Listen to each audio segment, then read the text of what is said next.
Alors maintenant, on va se poser la question de savoir comment on peut récupérer cette puissance contenue dans le vent. Voilà, c'est cette chose-là. Ok.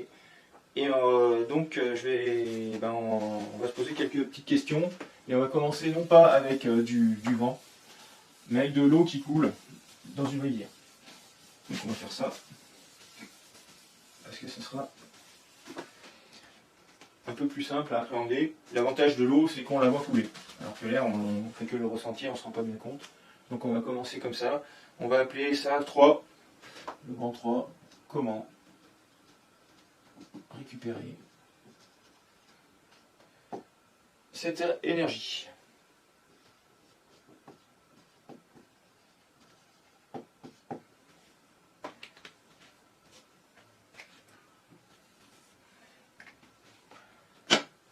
Alors, on imagine le lit d'une rivière. Voilà. Mettons qu'il y a une légère pente, que je n'ai pas dessinée ici. Voilà. Et puis là, il y a la surface de l'eau, voilà, que je dessine avec des petites vagues. Et il y a de l'eau partout. Et ça, c'est de l'eau. J'en ai pas pour dire que voilà. Et cette eau se déplace donc avec une vitesse V comme ça.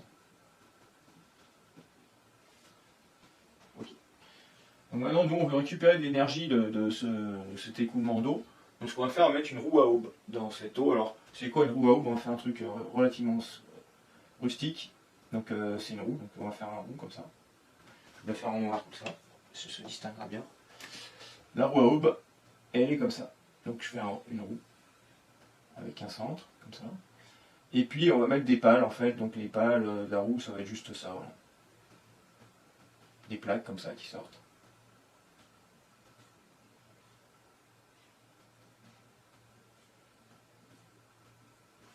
Ok. Voilà. Et en fait, donc cette roue, les pales vont être entraînées par l'eau, elle va se mettre à tourner. Donc si elle tourne, est-ce que ça nous permet de récupérer de l'énergie ou pas? Est-ce que ça suffit? Et c'est là que il faut se poser vraiment la question de savoir ce que c'est qu'une énergie. Voilà. Sinon, on ne saura pas de quoi on parle. Alors l'énergie en mécanique, hein, c'est très comment dire, de toute façon c'est la forme première de l'énergie, ce qu'on appelle le travail des forces. Hein. Donc DE, qu'on appelle aussi le travail des forces, donc ça se note work en anglais ce truc là, eh bien c'est la force que multiplie le déplacement du point d'application de la force. Voilà, ça c'est la base de l'énergie. Ok. Alors de ça, on en déduit deux choses. Alors, on va en déduire ce que c'est que la puissance. Hein. Voilà. Donc la puissance, c'est dE sur dt. Donc dE sur dt, c'est F scalaire dL divisé par le temps écoulé. Et quand on divise un produit scalaire, il suffit de diviser les termes du produit scalaire par dt, hein, ça fait la même chose, donc on met dl sur dt comme ça. Et ça donne le même résultat. Et dl sur dt, on sait ce que c'est, hein, c'est le vecteur, c'est la variation de position divisée par le temps qu'il a fallu pour l'obtenir, ça s'appelle la vitesse. Voilà. Donc la puissance, en mécanique, c'est la force fois la vitesse. Okay. Alors, il y a une autre façon de décrire ces formules-là pour les objets en rotation, ce qui va être le cas de notre roue ici. Hein. Donc quand on a la roue qui est en rotation, cette formule, on va l'écrire un petit peu différemment. Alors celle-ci, on va la retenir quand même, hein, c'est que ça, on va la retenir, on va en parler, il faut en avoir bien conscience. Mais l'autre formule, c'est pour les solides en rotation. On écrit que DE c'est F scalaire dl, il n'y a pas de problème, ça c'est maintenu. Voilà. Mais quand on a un solide en rotation, ce qui est le cas ici, voilà, et qu'on est à une distance R du centre, voilà, que j'appelle cette longueur-là, on va l'appeler R. Que ici, on se doute que l'eau qui appuie sur les pales là, va produire une force qui pousse la pale, on va dire comme ça. Hein.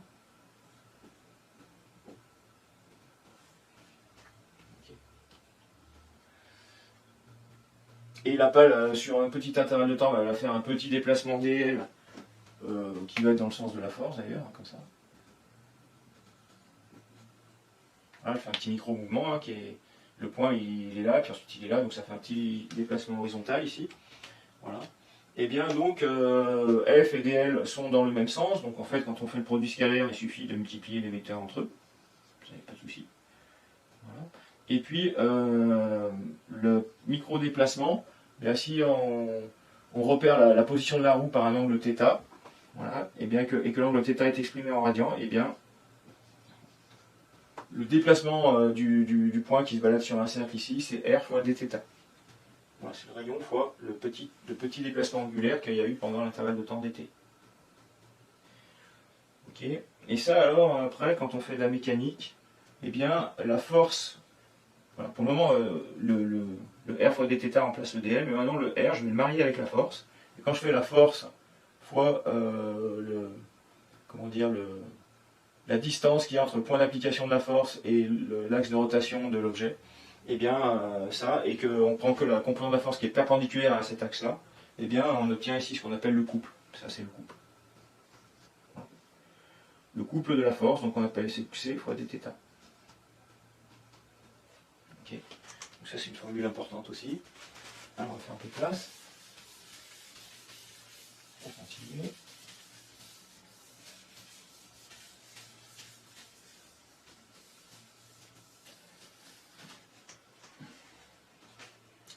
Donc finalement, quand on fait la puissance pour les solides en rotation, on obtient que la puissance est dE sur dt. C'est égal donc au couple fois dθ divisé par dt, égale c, donc dθ sur dt. Et dθ sur dt, c'est quoi? Eh bien, c'est la vitesse de rotation en radians par seconde de la roue. Voilà. Allez, donc voilà, la puissance qu'on récupère, c'est soit la force, soit la vitesse. Voilà. Ou c'est soit le couple fois la vitesse de rotation. Mais attention, la vitesse de rotation doit être en... Vous ne mettez pas des tours par minute, là, vous mettez des radians par seconde, c'est obligatoire, impératif. Et le couple, donc, le couple, c'est les forces en newton que multiplie une distance en mètres, c'est des newton-mètres. Okay. Bon, pourquoi elles sont importantes, ces formules-là?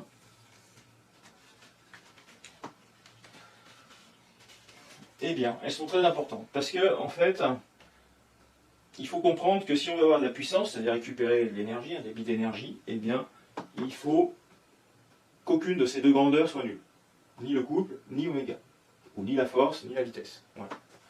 Alors, on va prendre deux cas extrêmes pour comprendre ce qui est l'intérêt de ces formules. On va prendre probablement une roue ici qui n'est pas freinée. Il n'y a rien qui freine la roue, elle tourne librement. Elle a un axe qui est parfait, elle tourne sans frottement. Voilà. Bien quand c'est comme ça, on va pouvoir se douter que les pales ici vont, la roue va tourner en sorte que la vitesse des pales ici soit égale à la vitesse de l'eau. Et si la vitesse des pales est égale à la vitesse de l'eau, eh bien, il n'y a pas de vitesse relative entre la pale ici et l'eau qui arrive dessus. En fait, tout le monde se déplace à la même vitesse, donc il n'y a pas de vitesse relative. Donc l'eau ne vient pas cogner sur les pales, et donc il n'y a pas de force. Donc s'il n'y a pas de force, il n'y a pas de couple, il y a de la vitesse, hein, la roue elle tourne, il y a de la vitesse de rotation, de la vitesse comme ça, mais il n'y a pas de force ou pas de couple. Et donc dans ce cas-là, la puissance récupérée, elle est nulle. Voilà. Donc si vous laissez tourner votre roue librement, vous ne récupérez aucune énergie, et d'ailleurs, vous ne ralentissez en rien l'eau, les masses d'eau qui s'écoulent de la gauche vers la droite. Comme ça. Voilà. Autre cas extrême maintenant, eh bien, vous venez freiner votre roue là sur l'axe, vous mettez un frein, puis vous freinez très très fort, hein, un frein, mettons à friction, peu importe comment on freine, et vous freinez tellement que la roue en fait elle s'arrête là, elle est bloquée. Voilà. Et quand elle est bloquée, alors cette fois les pales sont à l'arrêt alors qu'il y a de l'eau qui arrive dessus, donc là il y a un maximum d'impact d'eau sur les pales, et donc c'est ce qui va produire la force maximale, ce truc là. C'est dans ces conditions que la force sera maximale. Par contre, cette force elle ne se déplacera pas, il n'y aura pas de vitesse de déplacement de la pale, il n'y aura pas de vitesse de rotation de la roue, donc dans ce cas-là c'est V et oméga qui seront nuls, et donc puissance récupérée, eh bien elle sera nulle également. Donc si on freine trop Si on freine trop la roue, eh bien on récupère rien du tout. Voilà. Et là, vous voyez apparaître une notion importante, c'est que pour maximiser l'énergie qu'on pourrait recueillir de cette roue, il va falloir la freiner, ça c'est sûr, mais il ne faut pas trop la freiner. Si on la freine trop, eh bien on risque de l'arrêter ou même de la faire tourner tellement lentement qu'on récupérera trop peu d'énergie. Voilà. Donc il y a une notion de dosage optimal du freinage de la roue ici, qui va permettre de maximiser l'énergie. Alors on va étudier ça d'un peu plus près. Je mets un tout petit peu de place là sur le tableau. J'ai la place en dessous, mais on va regarder ce que ça donne.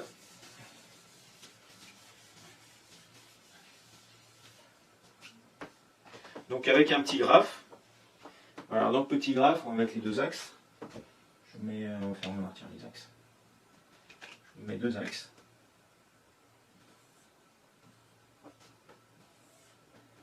Donc ici, on va mettre la vitesse de rotation de la roue, oméga, comme ça. Voilà, on a pu mettre la vitesse des pales. Hein. Et puis ici, on va faire un premier axe, on va mettre le couple. Voilà, le couple. Et on se doute que, eh bien, si on a la roue qui est arrêtée, là, c'est ce qu'on a dit, roue bloquée, là, eh bien, le couple est maximum. Donc le maximum de couple, on va dire, c'est là. Voilà, ici, ça sera le C maxi. Donc c'est pour une vitesse d'eau donnée. Hein. On fait ça. Voilà. Et ensuite, on se doute que si on laisse la roue tourner librement, hein, eh bien, on va avoir une bonne vitesse de rotation, mais comme on l'a dit tout à l'heure, un couple nul. Voilà. Donc ici, c'est oméga si le couple égale 0. C'est-à-dire si on ne freine pas du tout la roue. Et ensuite, on peut se douter hein, que globalement, pour toutes les valeurs intermédiaires de oméga, là, eh bien, on va avoir une courbe qui relie ces deux points. Alors admettons que ça les relie, je ne vais pas me casser la tête, hein, on ne va pas trop se poser de questions pour le moment. Ça les relie en ligne droite, ce qui peut être contesté, mais non. Comme ça. On les relie en ligne droite. Okay. Très bien, j'ai ma courbe de couple. Et bien maintenant, je vais m'intéresser à la courbe de puissance recueillie. Alors la puissance recueillie, si on trace comme ça, à la louche, eh bien, on s'aperçoit qu'à roue bloquée, oméga vaut 0, hein, oméga vaut 0, donc la puissance vaut 0. Donc on va avoir un point ici. Et puis si on va ici, là oméga n'est pas nul, mais c'est le couple qui est nul, donc ici on va avoir 0. Voilà. Et donc, quelle va être l'allure de la courbe de puissance entre ces deux points? On sait qu'ici on va avoir et de la vitesse de rotation et du couple, hein, puisque oméga est non nul. Donc ici on aura une puissance qui est non nulle. Donc en fait la puissance va passer au-dessus de 0 et elle va avoir une allure à peu près comme ça. Surtout si on a quelque chose qui descend en ligne droite, en fait, quand on fait ça on pourrait l'écrire, l'équation de cette droite multipliée par oméga, et ça va nous faire une espèce de bout de parabole comme ça, à l'envers. Si on met un peu. Voilà. Et en gros ici, eh bien on va avoir un optimum de puissance, ça c'est le P maxi. Qu'on peut récupérer. Voilà. Il est obtenu pour une vitesse de rotation qu'on va appeler oméga de Pmax. Voilà, qui est inférieure à la vitesse de rotation si on laisse tourner librement la roue à eau. Donc, qu'est-ce qui est très important de voir là-dedans? Il y a Pmax, oméga de Pmax, le Cmax, voilà. Ah, le couple au Pmaxi, pardon, tout ça. Alors, oméga de Pmax, hein, il va correspondre à un couple, hein, ici. Eh bien, c'est le couple de la puissance maxi. C'est le couple de freinage optimal, ici, qui permet de maximiser la puissance récupérée. Voilà, donc, en fait, on aboutit à la notion de dosage du freinage. Il ne faut pas freiner la roue trop fort. Si on la freine trop fort, il n'y a plus de puissance récupérée. Et en fait, il y a un couple de freinage ici, hein, qui est optimal parce que ça permet de se stabiliser sur une vitesse de rotation qui maximise la puissance récupérée. Voilà. Récupérée par qui? Par le système qui va freiner cette roue. Et on verra que ce qui freine cette roue, si on veut récupérer l'énergie, ça va être un générateur électrique en fait.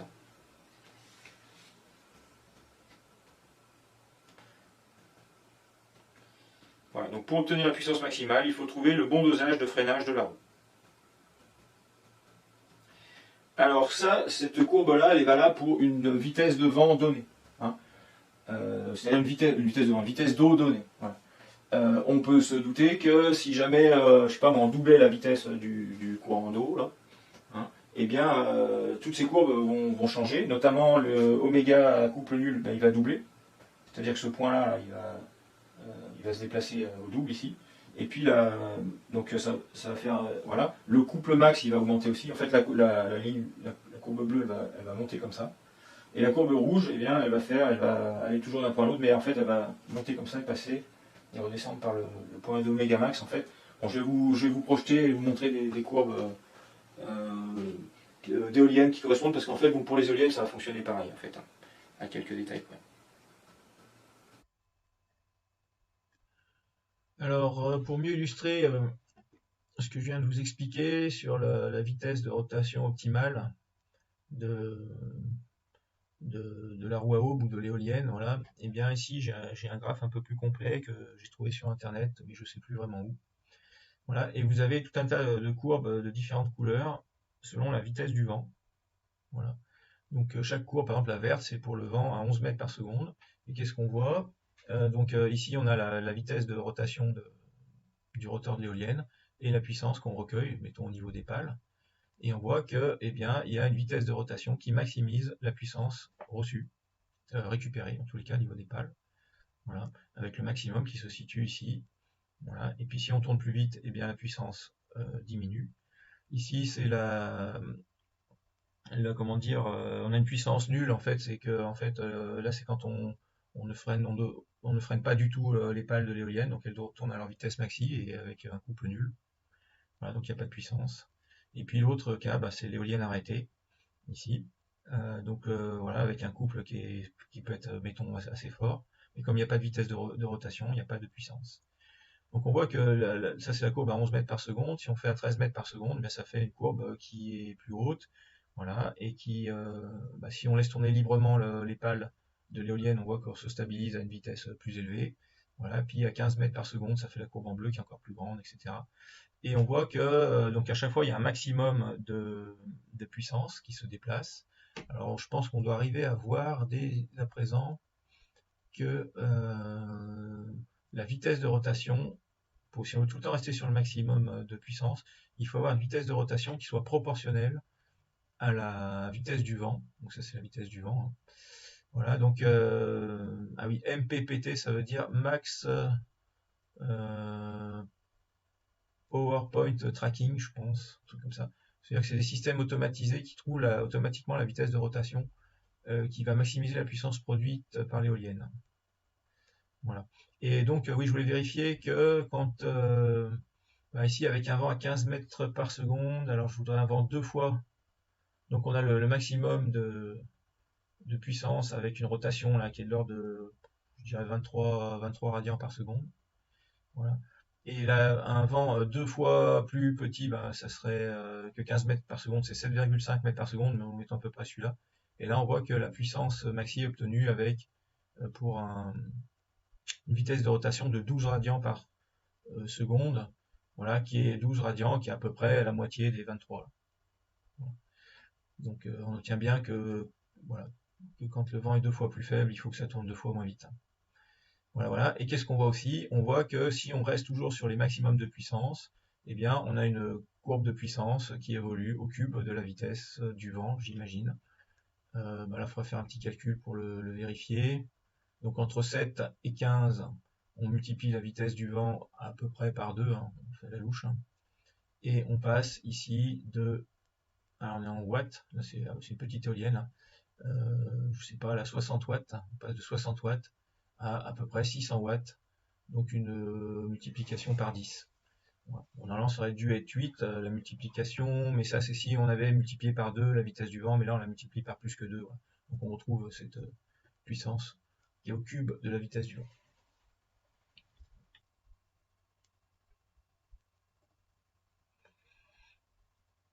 Alors, toujours sur le site que j'ai obtenu en tapant puissance éolienne en fonction du vent, je voulais vous montrer un petit graphe assez intéressant. Voilà, celui-là. Okay. Alors, qu'est-ce qu'on a sur ce petit graphe? On a le coefficient de performance des éoliennes en fonction du type d'éolienne. Donc, on retrouve les éoliennes de type Savonus, et on voit qu'avec ces éoliennes-là, le coefficient de puissance va plafonner à 0,15, 0,14. Voilà, ce qui montre que ces éoliennes sont peu performantes en fait.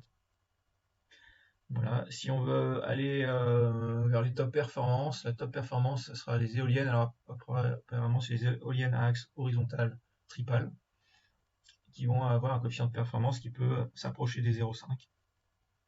Avec deux pales, c'est un peu moins bon. Avec une pale, c'est encore moins bon. Voilà. Les éoliennes de type Darius arrivent à des performances de coefficient de performance de 0,4 a priori. Donc c'est moins bon que les éoliennes à axe horizontal. Et puis voilà, les éoliennes américaines, c'est des éoliennes à axe horizontal mais avec beaucoup de pales, pas forcément très bien profilées d'ailleurs. C'est souvent des planches simplement. Et puis pareil pour les moulins à vent, c'est pas très bien profilé, donc en fait les rendements sont pas très bons. Voilà, ils dépassent pas les 0,3. Ok, alors qu'est-ce qu'il y a? Ça c'est juste sur cet axe, le coefficient de puissance. Voilà, le plafond ici c'est la limite de Betz, qui est à 59%.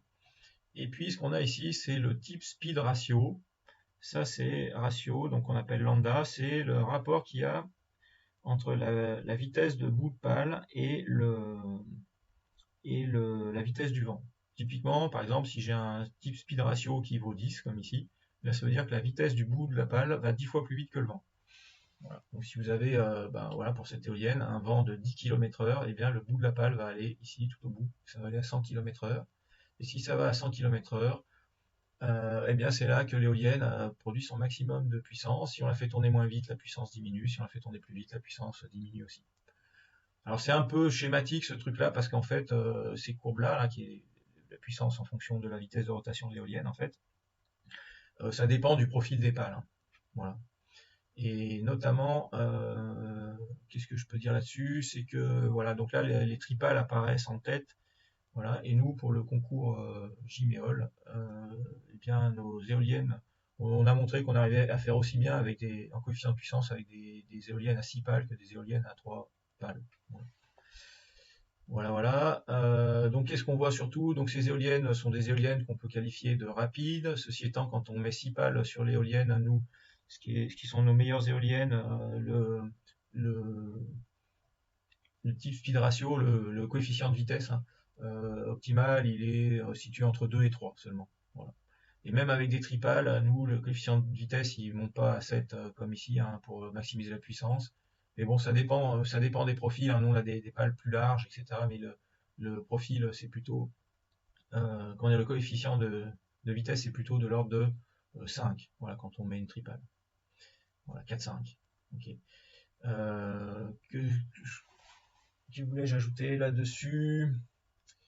Voilà. Donc oui, quand on fait notre concours Jiméol, en fait, si on fait des éoliennes tripales ou même bipales comme ici, en fait c'est catastrophique parce que c'est des éoliennes qui doivent tourner assez vite et en fait elles sont très lentes, elles mettent beaucoup de temps quand on envoie du vent dessus à prendre leur vitesse et à produire leur rendement maximum.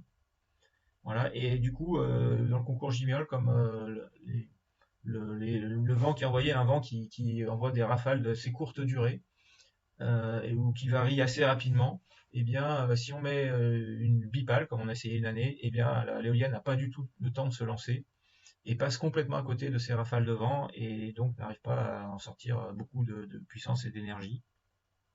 Voilà, c'est pourquoi, dans le cadre du concours Chiméol, les bipales, c'est pas performant, les tripales, pas non plus pas très performant, et qu'avec les éoliennes à 6 pales, ça fonctionne beaucoup mieux parce qu'on a une éolienne plus lente et qui est plus nerveuse pour démarrer.